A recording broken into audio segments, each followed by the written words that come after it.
আমার আজকে 57 years old. তো এই বয়সে এসে দাঁড়িয়ে আমি এত আনন্দ, এত রেসপেকটেশন, এত মানুষের ভালোবাসা আমি জানতামও না যে আমাকে এত মানুষ সত্যি সত্যি ভালোবাসে। তা আজকে যেটা আমি আশা করিনি তার অনেক অনেক অনেক গুণ বেশি আমি ভালোবাসা পেলাম এবং আমি নিজে সত্যি আমি গর্বিত মনে করছি। এবং আমার এই যে সঙ্গে যারা রয়েছেন আপনারা দেখতে পাচ্ছেন, এই যে দুপাশে দুজন ব্যক্তিত্ব, মহান ব্যক্তিত্ব, এরা আমার নিজের ভাইয়ের মতো, ছোট ভাইয়ের মতো ভালোবাসে।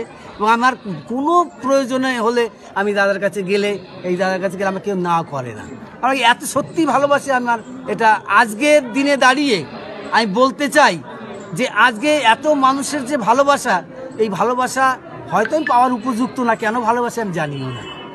আর আমি দেখুন, আমি পদ্মশ্রী পাবো এটা আমি কোনোদিন স্বপ্নেও ভাবিনি। তো এবার যখন সেটা, সেই স্বপ্ন যদিও না ভাবার কথাও না, তো সেটা আমি পেলাম। তো এবারের আমার চিন্তা ভাবনা, এই ঢাক শিল্পটাকে বাঁচিয়ে রাখতে গেলে একটা ঢাকি একাডেমি এটা করতে হবে এবং বিনামূল্যে এই শিক্ষা দান করতে হবে, ঢাক শিক্ষা। এটার জন্য একটা ঢাকি একাডেমির দরকার এবং সেই ঢাকি একাডেমি তৈরি করতে গেলে আমার চাই সরকারি সহযোগিতা এবং জনসাধারণের সহযোগিতা, ভালোবাসা। তা না হলে নিজের পয়সায় কোনোদিন একাডেমি স্কুল তৈরি করা যায় না, আর আমি সেটা সম্ভবও না। তাই আমি আশা করব সরকারের যেন আমার এই আগ্রহের উপরে যেন দৃষ্টিপাত করেন। এক সময় ঢাক ছেড়েও দিয়েছিলাম, সেটা ধরুন এই 2000 সালটাল হবে, তখন আমি ঢাক ছেড়েও দিয়েছিলাম। কারণ কি, যে ঢাক আমি কেন বাজাবো? আমি ঢাক বাজাতে গেলে যে সম্মান পাই এবং আমি গান করতে গেলে যে সম্মান পাই, তার মধ্যে তিন রাত ফারাক।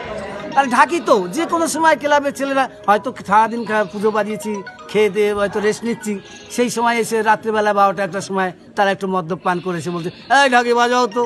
তো এটা তো শিল্পীর সম্মান না। এর জন্য আমি অনেক প্রেসে বলেছিলাম যে ঢাকিরা কি শিল্পী, এটা আমার প্রশ্ন ছিল।